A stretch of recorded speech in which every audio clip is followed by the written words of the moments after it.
जय जगन्नाथ। आपण मानंकु मोर हृदय भरा नमस्कार। आसंतु शुणिबा श्रीमद् भगवद गीतार द्वितीय अध्याय श्लोक 56 सविशेष व्याख्या। व्याख्याटी शुणिबा सहित से महाप्रभु उद्देश्य जय जगन्नाथ और जय श्रीकृष्ण कमेंट बॉक्स रे लिखि दियंतु। ओम श्री परमात्मने नमः। एबे दुईटी श्लोक रे चित्तप्रज्ञ किपरि कहे एही द्वितीय प्रश्नर उत्तर भगवान अर्जुन को देउछंती। दुखे स्वनुद्विग्नमनः सुखेषु विगत स्पृह वीतराग भय क्रोध चित्तधीर्मुनिरुच्यते। यार अर्थ दुख मिले जहाँ मनरे उद्वेग जात हुए नहीं एवं सुख मिले जहाँ मनरे स्पृह आसे नहीं तथा जी राग अर्थात आसक्ति भय और क्रोधरु मुक्त सही मननशील मनुष्य को स्थिरबुद्धि कहुए।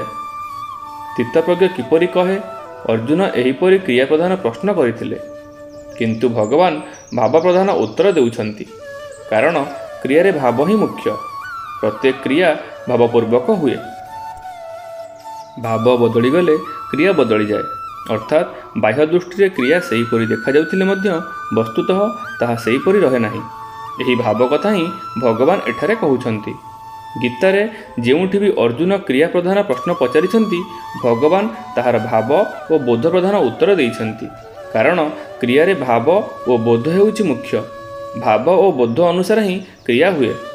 दुखर संभावना रे और प्राप्ति रे मध्य जहाँ मनरे उद्वेग जात हुए नहीं अर्थात कर्तव्य कर्म करुथिबे समय रे सेतिरे बाधा आसिले निंदा अपमान हेले कर्मफल प्रतिकूल हेले किंबा अन्यान्य प्रतिकूलता आसिले मध्य ता मनरे उद्वेग जात हुए नहीं। अन्यर हित पई कार्य करिबा कर्म को पूर्णांग करिबा कर्मफल केबे आसक्ति ममता कामना प्रवृत्ति न हेबा पई सावधान रहिबा ही कर्मयोगी मनरे उद्वेग और अस्थिरता न आसिबार कारण। एपरि करिबारु तांक मनरे एक प्रकार प्रसन्नता आसे। सेही प्रसन्नता जोगु जेते प्रतिकूलता आसिले भी तांक मनरे उद्वेग जात हुए नहीं।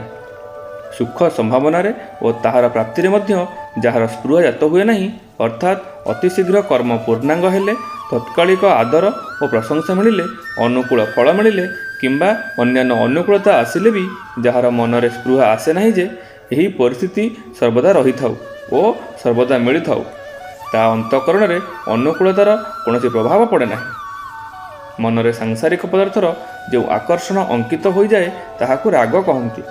पदार्थ प्रति जदि राग थाए तेबे कौनसी सबल व्यक्ति ताहाकु नष्ट कले सेतु संबंध विच्छेद कराइले ताहार प्राप्ति रे विघ्न सृष्टि कले मनरे भयजात हुए। सेही व्यक्ति निर्बल होइतिले मनरे क्रोधजात हुए। किंतु जहाँ हृदय रे अन्य को सुख देबार अन्यर हित करिबार सेवा करिबार भाव जागृत हुए ताहार राग स्वाभाविक भाव नष्ट हो जाए। राग दूर हो गले भय और क्रोध रहे नहीं। तेणु राग भय और क्रोधरु से सर्वथा रहित हो जाए। आंशिक रूपे उद्वेग स्पृहा राग भय और क्रोध थिबा पर्यंत से साधक बोलाए। एथिरु संपूर्ण मुक्त हो गले से सिद्ध हो जाए।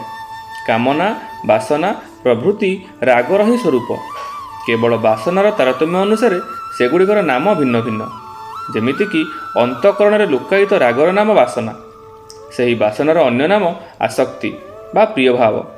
मोते अमुक वस्तु मिलू एपर इच्छार नाम कामना। कामना पूर्ण हेबार संभावनार नाम हेउछि आशा। कामना पूर्ण होला पर भी पदार्थ वृद्धि हेबार इच्छा और अधिक मिलबार इच्छार नाम हेउछि लोभ।